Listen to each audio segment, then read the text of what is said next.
All right, I'm showing 1 past 6 o'clock Eastern Standard Time.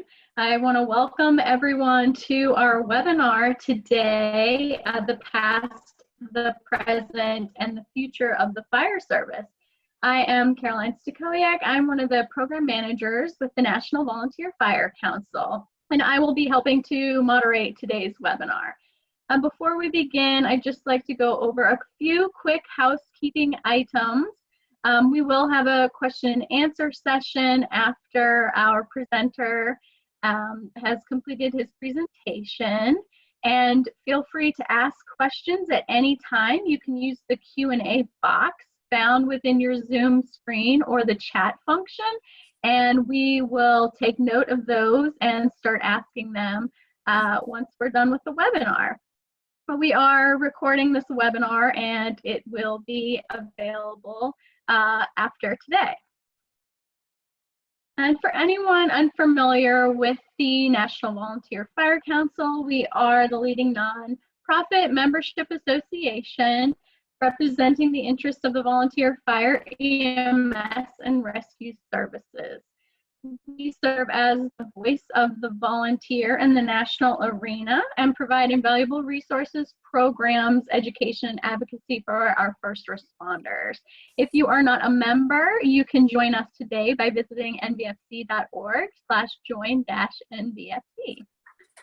All right, and I just want to mention that this webinar is a part of our NVFC virtual spring meeting. So you may notice that the format looks a little bit different. I'd also just like to welcome any NVFC board members who have joined us today. And I'm happy to introduce the NVFC's chair, Steve Hirsch, who will be helping me to moderate today. Just do a quick introduction to Steve. Steve is the training officer for Sheridan County Fire District Number 1. Thomas County Fire District Number 4, and Grinnell Fire Department, all of which are 100% volunteer departments. Steve is the chair, as I mentioned, and Kansas director of the NVFC. He served as secretary of the Kansas State Firefighters Association from 2000 to 2019, and now serves as first vice chairman. His father started a rural fire district in north central Kansas in 1963, so he grew up in the fire service. Steve is also the county attorney in Decatur County in northwest Kansas. He has a private law practice and serves as city attorney for 18 cities in Norton, Phillips, Graham, Mitchell, Rollins, Decatur, Sheridan, Thomas, and Gove counties. And with that, I'll give it over to you, Steve. All right. Thank you, Caroline. I very much appreciate it. And I know what you're going to hear today is about the past, present, and future of the fire service. And I think the presentation, I think you're going to just find full of lots of very thoughtful ideas. Let me introduce our speaker tonight. Our speaker is Ed Mann. Ed serves as Director of Training and Education for Provident, where he started employment in 2015 as Regional Director. Prior to working for Provident, he served 4 Pennsylvania governors as a state fire commissioner for 14.5 years in the Commonwealth. During his time there, the office received several national awards for its efforts to reduce line-of-duty deaths. Ed began his career in the fire service as a member of the Logan Fire Company at Bellefonte, Pennsylvania in 1977. Pursued a career in the United States Air Force as a fire protection specialist until he retired from that in 1994. He's currently certified as an airport firefighter, Fire Inspector 2, Fire Instructor 3, Fire Investigator 2, and Fire Officer 3 through IFSAC. He's worked at the local level and as an adjunct instructor for the Pennsylvania State Fire Academy and was awarded Instructor Emeritus status 4 years ago. Ed is Deputy Chief of the Chief Logan Volunteer Fire Department and serves as a volunteer for the Responder Safety Network, Pennsylvania State Advocate for the Fallen Firefighter Foundation Everyone Goes Home program.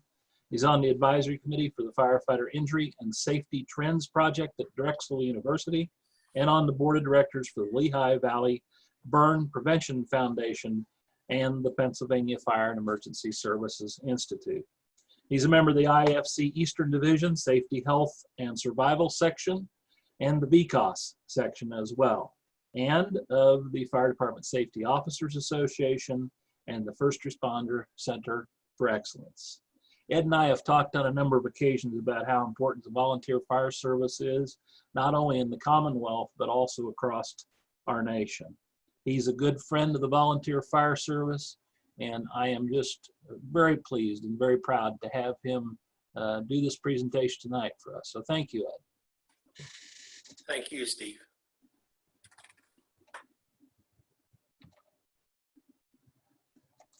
Okay, so I guess this is where I begin. The way this entire thing came about, just to set this up for you, last fall I was asked to speak at the Old Forge Fire School in Old Forge, New York, and give a keynote address. And so this was a speech that I delivered a year ago, or last fall, and one of the board members from the National Volunteer Fire Council heard the presentation and apparently made some suggestions to the board that I should give this presentation to the board in their spring meeting. So this was intended to be delivered in person to the board of directors, and it didn't work that way. So we're doing it as a webinar. I just want everybody to understand before we go too far down a rabbit hole that anything I mentioned tonight, these are my opinions, and they may differ from what you have to say or how you feel about things, and it's okay if we have different opinions. So I want to talk about the past in the fire service. I grew up in a small town in central Pennsylvania known as Bellefonte, PA, not far from the main campus of Penn State University. And my father was a member of the Undine Fire Company. So just so you understand, the Undine Fire Company had blue fire trucks. The Logan Fire Company in town, a town of 6,500 people, by the way, had red fire trucks. And my immediate family all belonged to the Undine Fire Company. And I can remember the fire trucks coming through the neighborhoods in the summer on Sunday afternoons and offering kids rides on the fire trucks. I was not allowed to get on a red fire truck because my dad belonged to the Undines and they had blue fire trucks. I had an uncle who used to say on a pretty regular basis that he would rather be dead than red because he too was a member of the Undines. So when I eventually became old enough to join the Logan Fire Company at 18, I had some family members who didn't speak to me for a while. But I remember those rides. We only lived about 4 doors up the street from the Undine Firehouse. And I got to tell the story because there's a little humor in it. When I was about 5 or 6 years old, there were 8 or 10 men that lived in the neighborhood that when the building siren would blow, they would dash down the street and in any state of dress or undress, depending on the time of day. And their cigarettes would fall out of their shirt pockets and change would fall out of their pockets as they ran down the street. Well, the kids in the neighborhood used to run down the street to see if we could beat them to the scene. And one night when I was about 6 years old, I was in the bathtub and the building siren blew. And I jumped out of the tub without putting any clothes on and ran down the street to watch the fire trucks leave.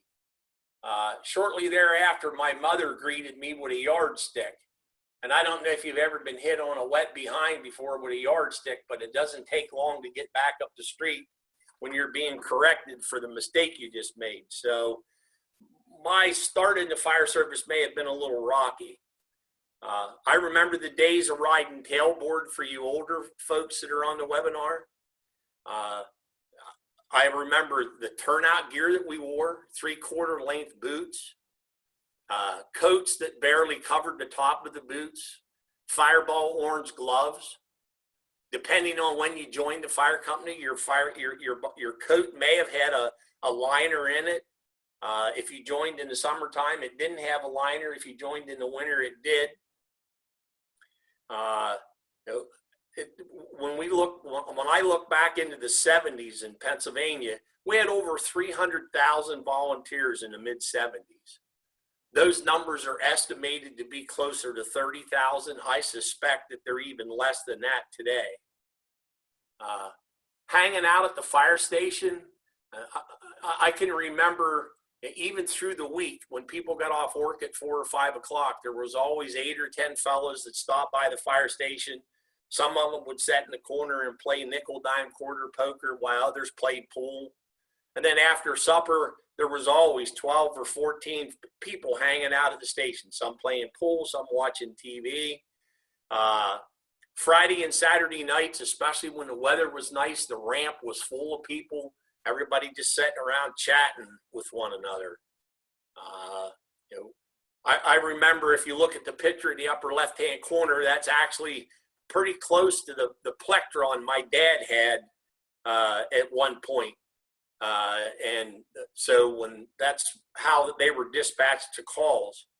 I do remember early on when the fire department didn't have a lot of money, there was an assistant chief that lived 2 doors from us. And they actually ran a speaker wire from the assistant chief's house across an alleyway through the attic of the district magistrate's house into our house and hooked it to a speaker so my dad could hear the plectron when there was a call in the middle of the night. Portable radios were known then as bricks because they were the size of bricks. I remember when the fire departments in Bellefonte got their first pagers, and here's when we were riding tailboards back in the day, I can remember crawling up into the hose bed and getting on my hands and knees to put a breathing apparatus on. And you'd be headed to the call. And then when we eventually got pagers, there would be people on the rear step listening down through their coat to listen to the pager to get an on-scene report. And you'd be up in the hose bed putting your turnout coat on or your air pack, and someone would holler, "Duck, tree," because there was a tree limb not far away. So I know I'm reliving a lot of memories, and maybe with some of you it means it brings back memories, some fond memories for some of you. Some of the younger folks that are probably thinking that some of the things we did in those days were a little crazy. And then some of you may wish maybe we could go back to those days. But I guess that's enough of the past. If we can go on to the next slide. So think about this collectively. We've come a long way since I first got involved with the fire department in the 1970s. Safety related equipment, our PPE, our apparatus, thermal imaging cameras, you name it. We've come a long way since I started in the fire service 40 plus years ago. Our safety equipment, radios, pagers, apps for our phones such as I Am Responding and Active 911, mobile data terminals and fire apparatus. The things the scientific and medical community have done for us in the last several years is absolutely amazing. When you consider what's been done with cancer research and the things that the National Fallen Firefighters First Responder Center for Excellence, the National Volunteer Fire Council, VCOS, the International Association of Fire Chiefs, and the IAFF, collaboratively what they've done to help us understand firefighter cancer and the things that we need to do to reduce our risk to fire service related cancer. Fire dynamics. And I know that's a bad word in some circles. Everybody throws the hit it hard from the yard nonsense into it. But if you take the time to understand the research and learn some of that research, it's evidence-based, it's science-based. And if you really pay attention to it and you've been around any length of time at all, a lot of it's not new. It's just that these organizations like NIST and UL have actually used science to help us understand what a lot of us have known for years, but could never really put our thumbs on. behavioral health. You know, the rates of suicides among first responders, and the things that we can and should do to help reduce the firefighter suicides, first responder suicides. I mean, the only thing I want to say is to anybody that's on the phone, it's okay to talk to somebody. Don't be afraid to pick the phone up and ask for help. Don't be afraid to reach out to a friend. And if you believe you have a friend that may be in trouble, don't be afraid to reach out to them either. Social media has done a lot for us, but it also hurts us. And look, I watch things on YouTube where an engine company pulls in and 4 minutes go by and no water's been put on the fire yet. And I drive my wife absolutely crazy at times. And she'll say to me, if you're going to rant and rave like that, why don't you just turn it off? But I don't post anything on Facebook about it. I don't make any negative comments about it. And sometimes we're hurting each other when we do that. When we talk about recruiting and retention, think about it this way. If you're Johnny Q Public and you're on Facebook and you see a group of firefighters bash another group of firefighters, who would want to be part of that? Who would want to be part of an organization where we bash one another on social media? I guess maybe going back to an old rule that many of us learned years ago. If you don't have anything nice to say, don't say anything nice at all. It's very easy to play Monday morning quarterback when you're watching a video. And obviously, it's always a lot easier to predict the future when you know what the past was. So we need to lighten up with one another on social media and quit hurting ourselves by bashing our brothers and sisters. Recruiting and retention, obviously it's an important thing to everybody. I understand the NVFC just did a webinar earlier today about recruiting and retention. I want to put a plug in for a program that I attended that the International Association of Fire Chiefs put on, where they actually certify recruiting and retention coordinators. It has to be one of the better programs that I've taken related to recruiting and retention. Unfortunately, iChiefs has run out of grant money to be able to continue to offer the free classes. If you follow up with questions later or drop me an email, I can put you in contact with somebody if you're interested in hosting one of the programs. Combination fire departments. During the last several years as my tenure as the fire commissioner in Pennsylvania, I saw more and more combination fire departments starting to pop up, especially in southeastern Pennsylvania. And I believe that we're going to continue to see more and more combination departments across the country, simply because our old methods of operating fire departments, certainly it's not getting the job done anymore. And we need to prepare for that. So in your community, you're ready if it ever comes to that. Consolidations and mergers. I know sometimes that the merger word consolidation is a bad word in some communities.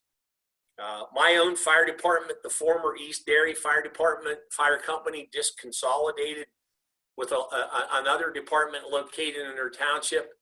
And financially, both of us were doing well.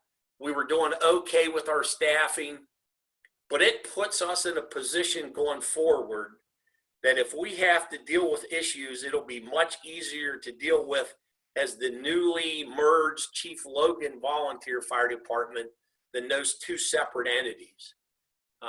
It'll make things much easier for planning going forward.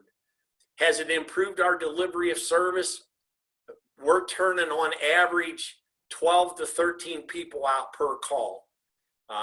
compared to what we would have been doing separately before.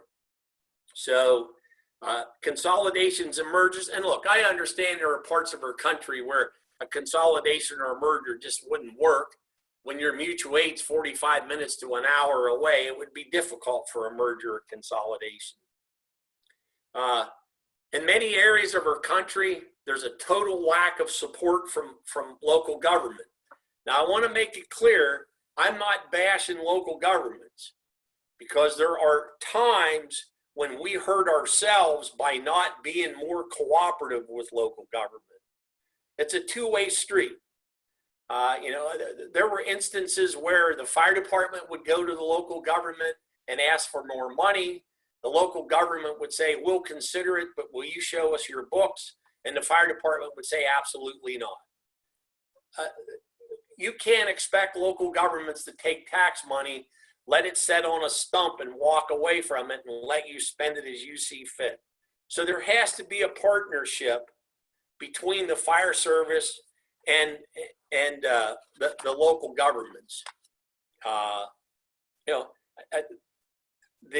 You can become active politically without becoming politically active.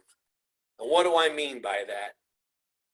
Simply having conversations with your elected officials at all levels is becoming active politically.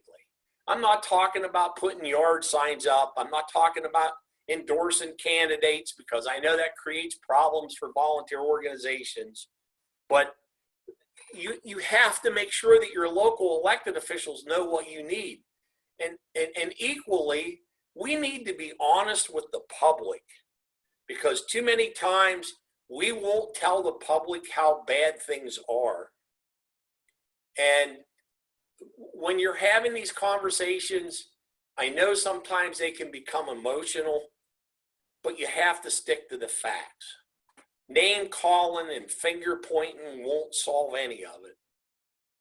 Stick to the facts. But you have to develop that relationship. And I guess what I'm saying to you, don't wait for them to come to you. Don't be afraid to reach out and start those conversations, and stick with factual information. And don't be afraid to let the public know what you can and can't do as a fire department. And be honest with the folks that we're supposed to be serving. Next slide, please, Carolyn. So where are we headed? Well, this wasn't part of the original topic, but I want to touch on it briefly.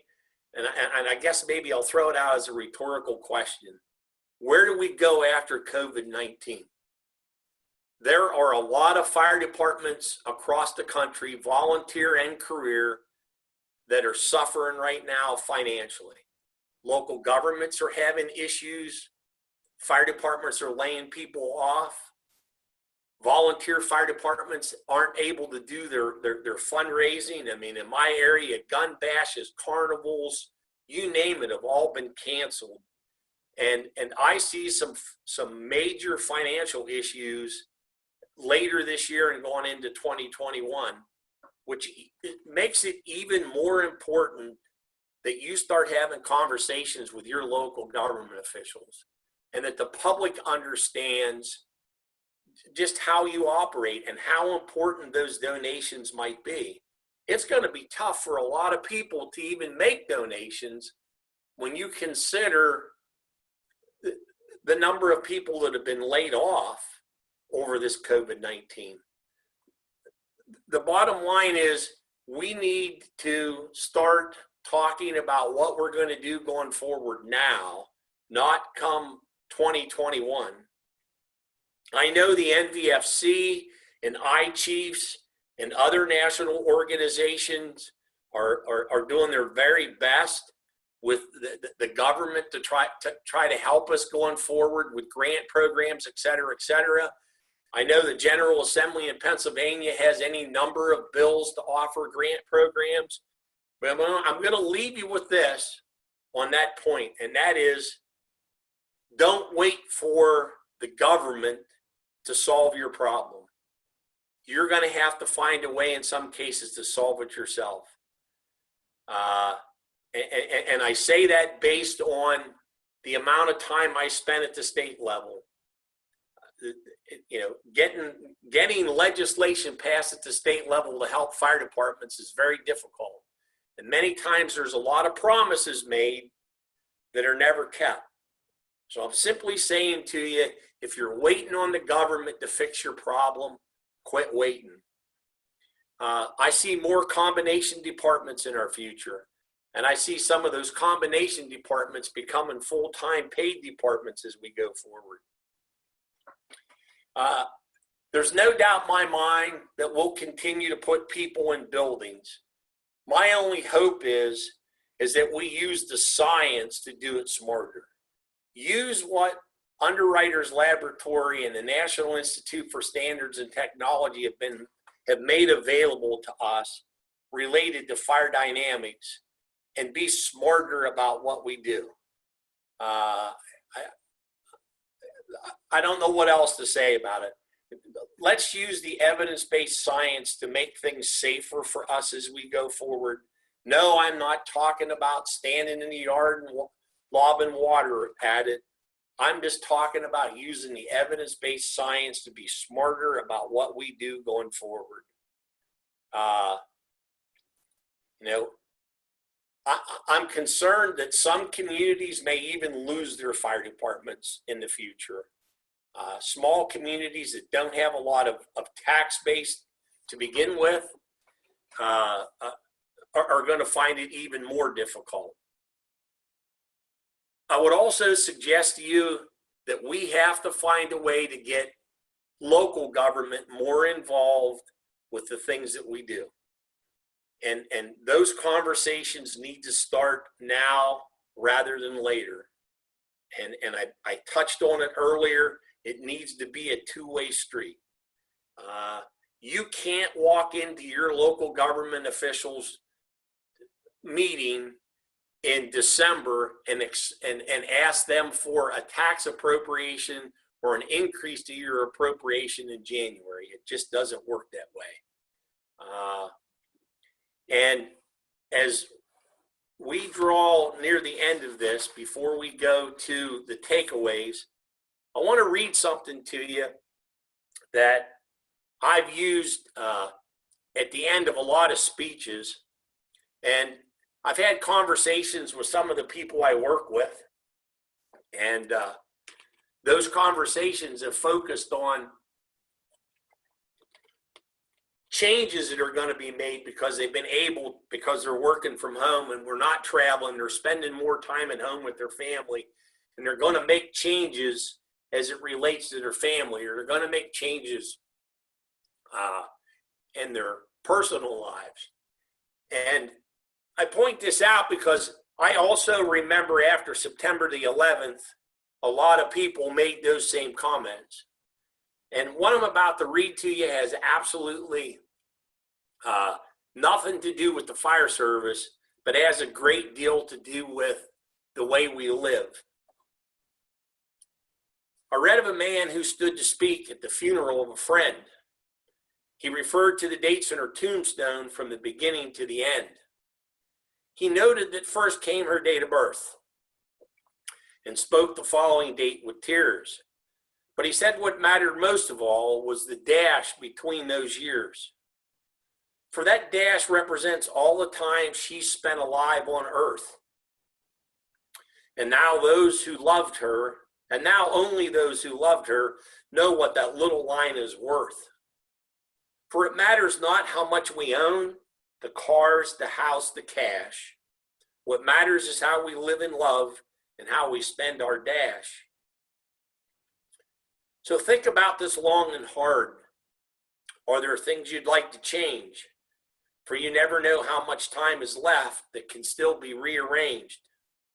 If we could just slow down enough to consider what's true and real and always try to understand the way other people feel, and be less quick to anger and show appreciation more, and love the people in our lives like we've never loved before. if we treat each other with respect and more often wear a smile, remembering that this dash may only last a little while. So when your eulogy is being read with your life's actions to rehash, would you be proud of the things they say about how you spend your dash? Carolyn, if you want to go to the next slide. So the takeaways. I'm asking each of you, if you haven't, spend time checking out what Underwriters Laboratory and the National Institute for Standards and Technology have been made available to us. So much of it is available on the web. There's no excuse for not being able to spend some time learning about the evidence-based science that'll make things easier for us. You have to have open and honest discussions with your local governments and our customers. Don't be afraid to tell your citizens that you can't do what they're expecting you to do. And yeah, I know we have all the NFPA standards that say these are the things we should do and shouldn't do, et cetera, et cetera. But I'm talking about having open and honest conversations with our customers so they really know what they can expect from us. Don't be afraid to tell your local government officials, I can't do for you what you want me to do. And it may have nothing to do with money. It may have everything to do with just a lack of people. Plan for the possibility of a combination departments. Again, I see more of them starting to pop up across the country. And I truly believe that governments at all levels and the fire service really truly needs to start planning for the possibility of combination departments in their communities. And finally, have a greater focus at all levels related to recruiting and retention programs. When I say all levels, I'm talking about at the fire department level. I don't think our local government officials sometimes understand the issues we have with recruiting and retention.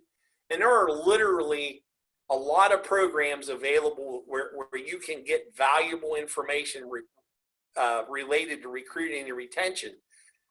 But somehow within your own department, you have to find an individual or two that their laser focus is going to be on recruiting and retention. And they're not going to be bogged down with the other things that have to be done in the fire station. You may have an excellent fire chief, and that fire chief might be great at recruiting and retention, but that fire chief can't do both of those jobs well. So that focus needs to shift within our departments. And somehow you have to find a group of people and an individual who's willing to lead that group of people to put a laser focus on recruiting and retention. I guess we need to quit running around crying poor mouth and actually do something about it. So with that, Carolyn, I guess we can take questions.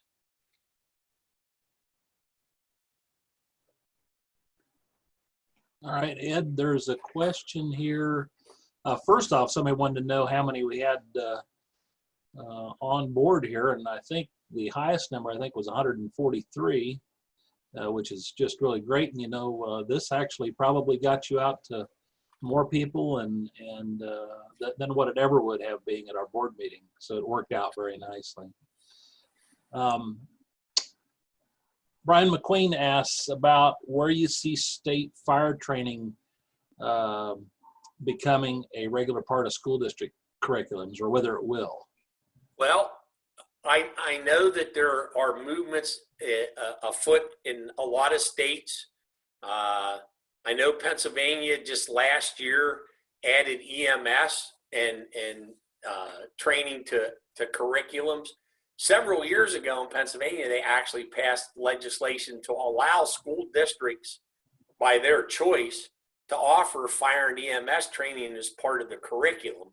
But obviously the fire departments had to convince the superintendents of the school districts to do that. I think it's an idea that needs to be pursued in more states. So we can get them young. And, you know, sometimes people say, well, you get them young and then they go away. Well, I kind of look at it this way.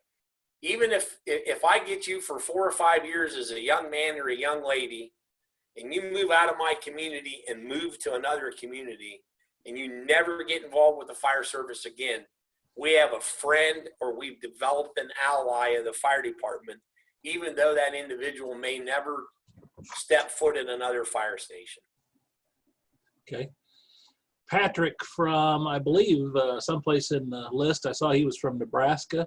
He wanted to know about how you go about transitioning the gap between the old mentality, that is, we do it this way because that's the way we've always done it, to a learning mentality, adaptation to modern tactics when the department may still have older members in control, unreceptive to change. Well, that can be a tough nut to crack.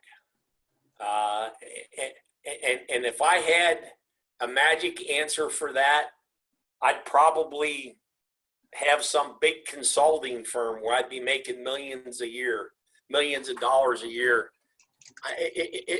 In my mind, it's one of those things where you just have to keep chipping away at it. There's no easy answer to that question. I mean, I wish I could provide you with an easy answer. Sometimes what works is bringing someone from the outside in, because that individual can say the same thing you've been saying for years, and all of a sudden the light bulbs go on all around the place. Oh my God, did you hear what he just said? And it's the same thing you've been saying for the last 3 or 4 years, but an outsider said the same thing, and now the light bulb has gone on and they're willing to listen to it. I remember years ago having a discussion with a fire chief not far from where I'm sitting at now about incident command, the ICS system. And I finally made a deal with them.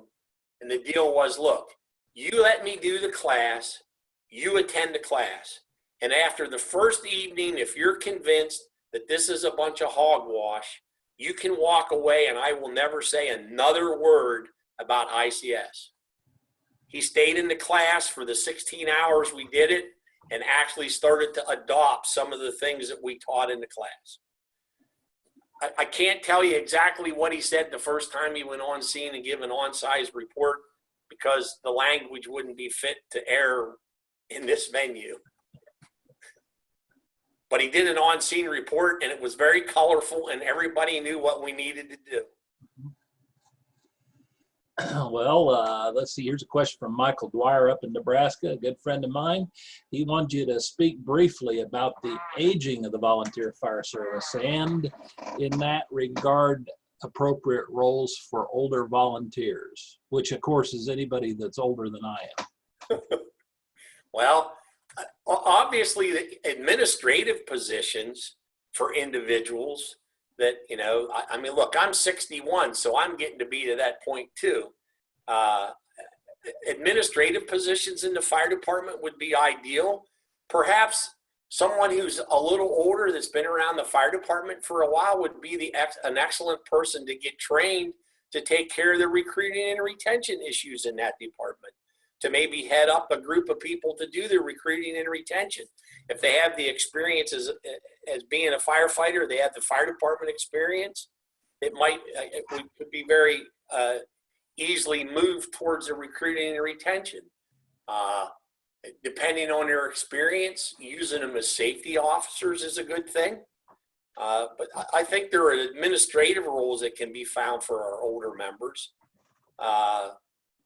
Or, you know, someone who's never been involved in the fire department's a little older that may want to do an administrative function for you. I mean, I think part of our problem sometimes is we don't go ask people to become involved. We just expect them to show up and knock on the door. And that's not working for us. Sometimes you'll find out that an individual gets involved with your fire department and they've never been involved with it because nobody asked them before. Ed, I know that you just went through a merger in your department, two departments combined into one, and Spencer asked here, as it relates to mergers, how did your department address the pride and tradition of their previous two departments becoming one? Well, it was a team effort from both departments from the very beginning. It started with a simple conversation between myself and the chief at Highland Park. We did a meeting with everybody as a group and laid everything out for them. Everybody had an opportunity to vote. We actually appointed an historical committee that's been collecting information from both stations. The colors that we kept, the Highland Park Hose Company has black apparatus. I have red apparatus. Our patches are a combination of black and red. When it came time for the selection of the name, the membership from both organizations had an opportunity to nominate a name, and then everybody had the opportunity to vote on a name, and that's how we arrived at the name. So we just kept everybody involved and gave everybody an opportunity to stay involved in the system. And so far, it's worked well for us. There's a question here from Tom about the pandemic. So this certainly is, it has present significance, and it's going to have some future significance.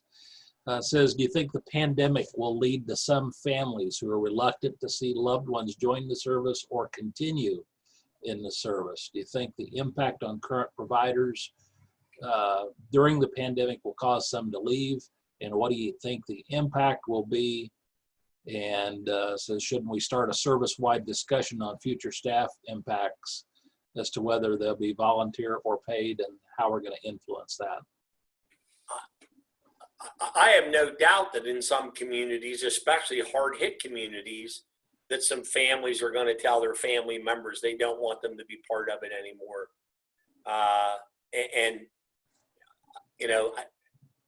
There's really no way to predict that.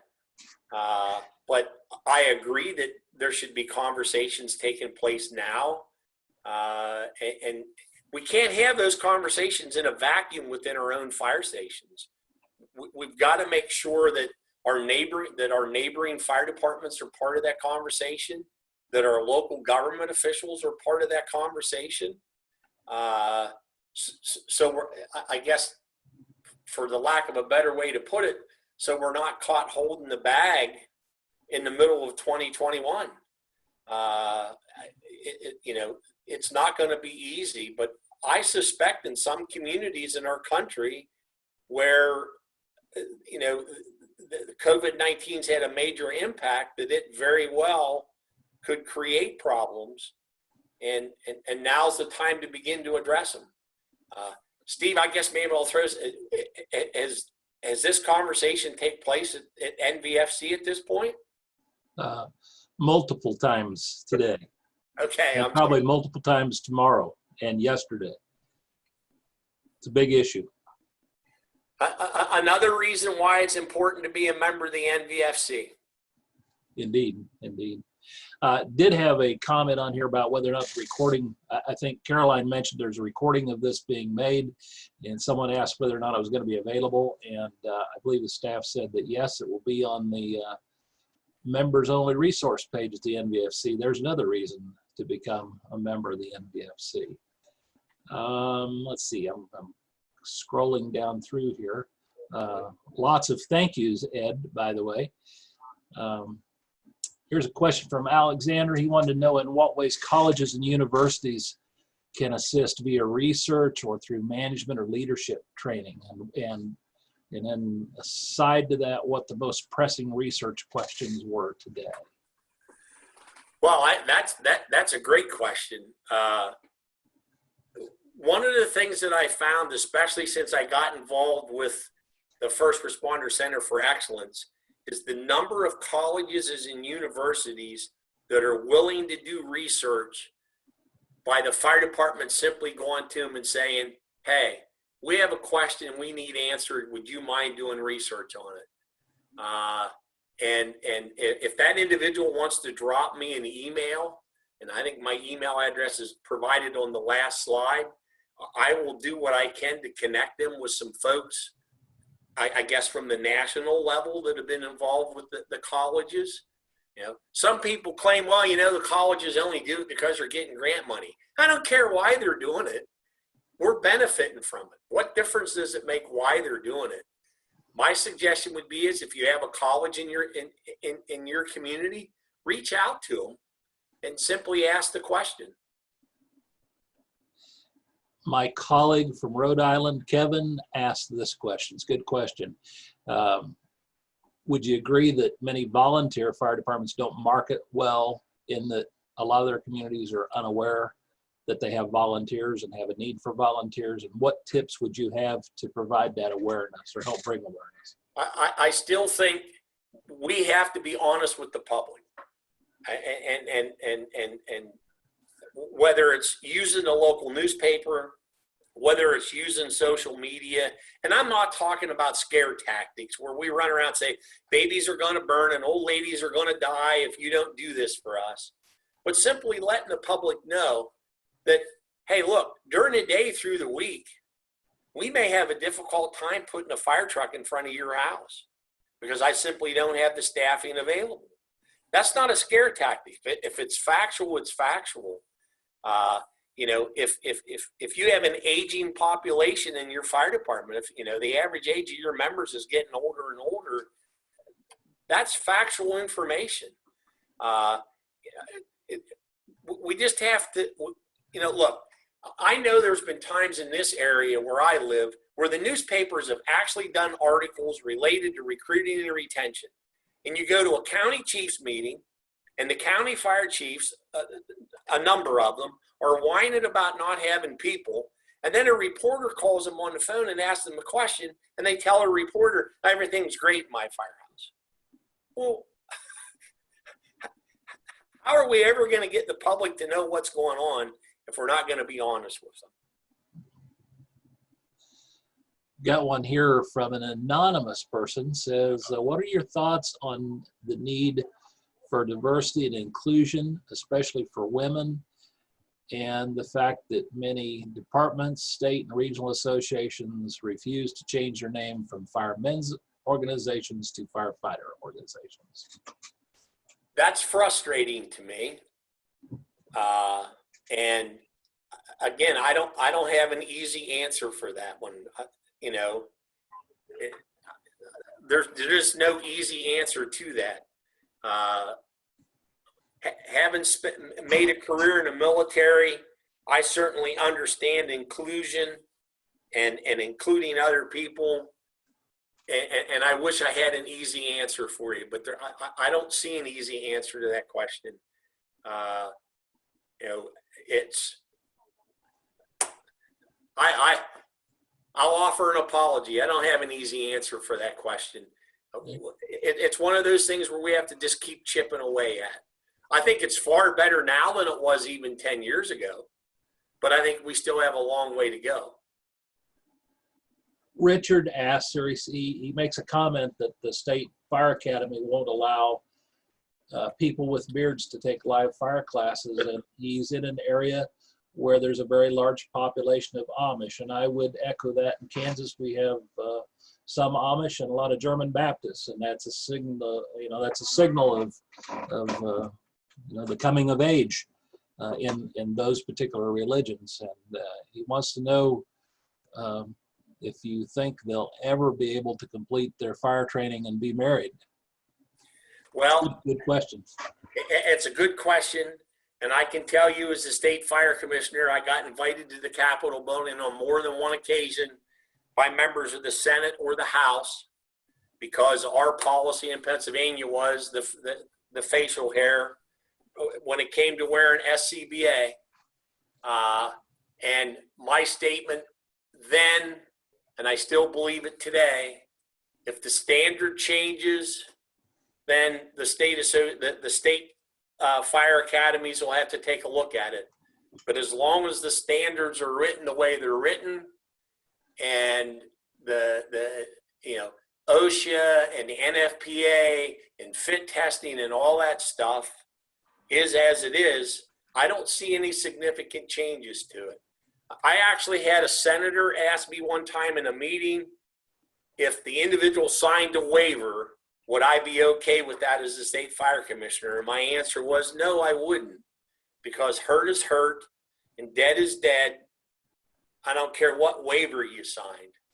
I have some very strong feelings about that. Now, look, I know here in Central Pennsylvania years ago, when I was a local level instructor, we had Amish firefighters go through training, and they were permitted to shave for that portion of the class, and then they went back to their beards after that portion of the class. What their individual fire departments allow them to do when it comes to facial hair, as the state fire commissioner, I had no control over that. I only had control over what they did on the training grounds. And their leaders in their community allowed them to shave for that part of the class. So, you know, it's difficult. I understand that. But I think from my answer, you know, I feel pretty strongly about not backing off the policy. And it has nothing to do just with anybody. Until the standard changes, I don't see state training agencies backing off of their policies. Another person asked how we change the mindset of some paid departments and how they view their volunteers. Is that because they have a low opinion of volunteers, or because the volunteers are expecting more from a department? So I'm going to make an assumption here that we're talking about a combination department where there are volunteers and career people.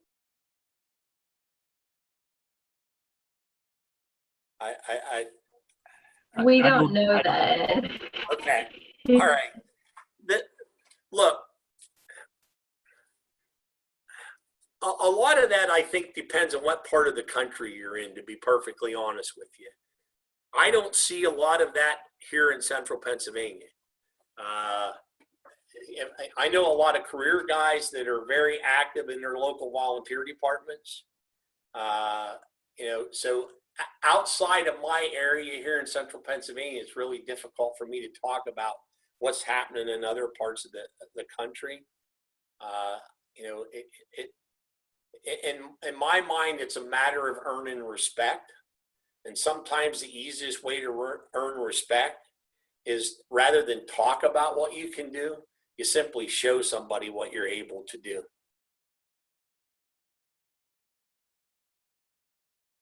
It got quiet.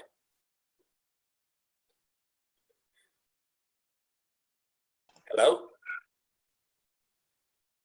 Steve may be on mute, so I can give you our next question, Ed. Okay. It looks like this is from Larry. The core response principle of the volunteer fire service hasn't changed since Franklin. Come it when you can. When will there be more focus on organizations making changes to bring them in line with the present?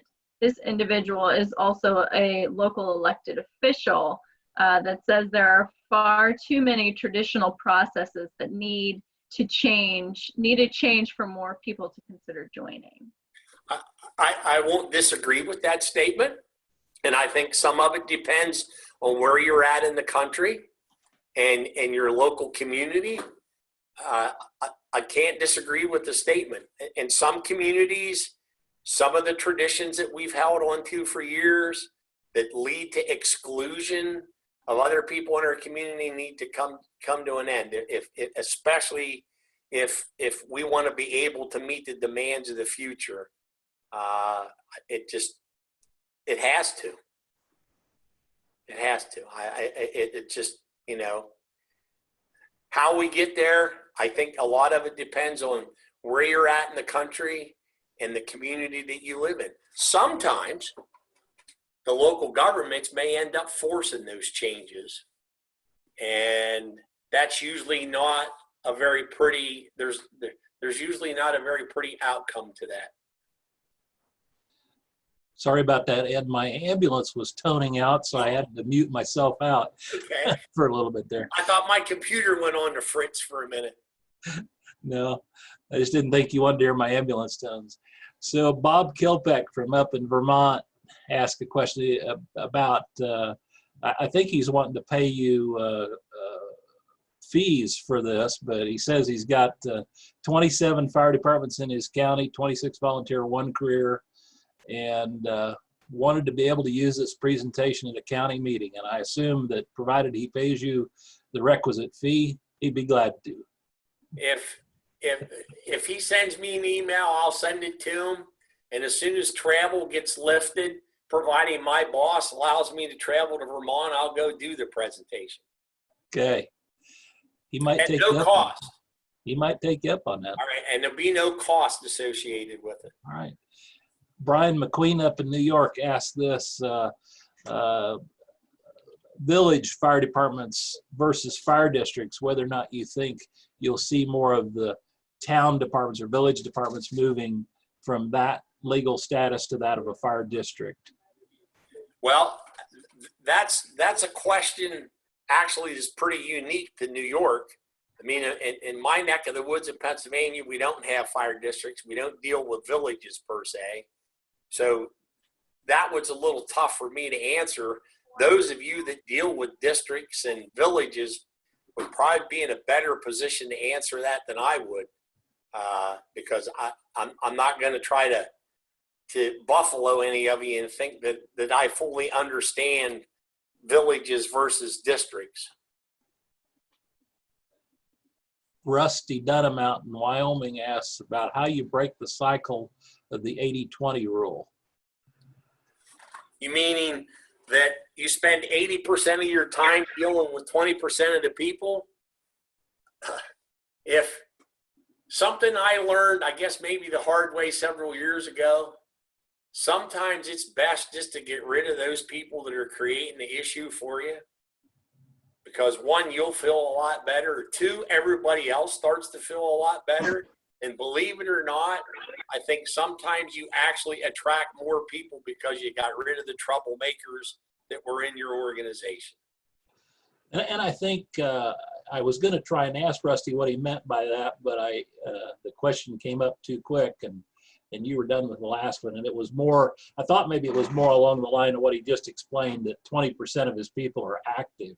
Oh, okay. You know, I always heard it 10%, but Well, 20, I guess. you know, I think that's where we have to get creative. And sometimes I think we have to have our local governments be part of that creativity. Whether it's a stipend that might work, where we can draw more people in, where we're actually offering something at the end of the year. I mean, I know of some relatively small volunteer departments here in Pennsylvania actually budget, you know, $8,000 or $10,000 a year that they use for stipends, and those stipends at the end of the year may not only be a gift card that you can use that they provide for you, but you know, you make so many calls, you get so many points, et cetera, et cetera. At the end of the year, you cash them in and you get a gift card. I think we just have to be a little more creative with that, so we can attempt to get those 80% of the people that aren't active more active in the organization. And then sometimes I think we have to ask the question, why are those 80% staying away? Are we doing something wrong? Do they feel that the 20% are a clique and the rest of them aren't part of that clique? Sometimes we have to look internally and ask ourselves, why are those people staying away? Well, Ed, I think we're at 6 o'clock my time, 7 o'clock yours. And so we've kind of run out of time. And I think I've asked almost all the questions that were on here. If I missed some, it isn't because I didn't want to ask you. It's because I must have missed them. So any final comments to wrap up tonight? The only thing I'd say is if there are any questions that were unanswered, if Carolyn, or if anybody wants to use my email address, I don't know if it's on the last slide or not, I don't recall, but my email address, and I'll throw it out there, is eman@undine.org. at providentins.com. That's providentins.com. Please don't be afraid to send me an email if there's anything I can send to you, or if you want to have a conversation one-on-one through an email. I'll do whatever I can to get answers for you, or we can have the conversation.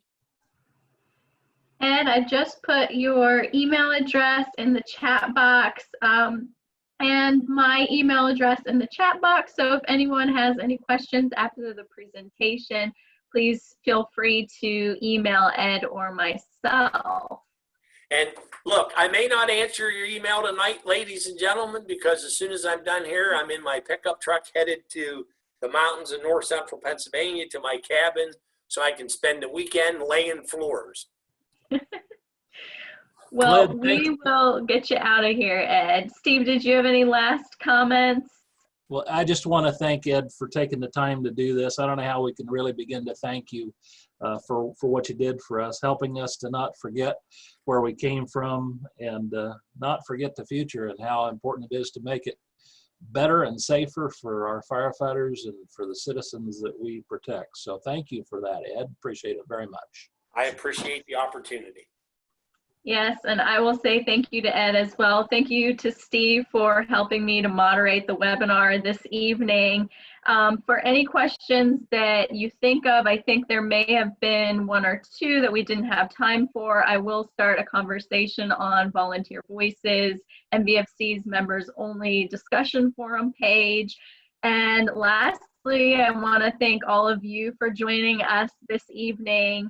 And once we close the webinar, a survey will open. If you wouldn't mind taking that survey and let us know how we did tonight, we would greatly appreciate it.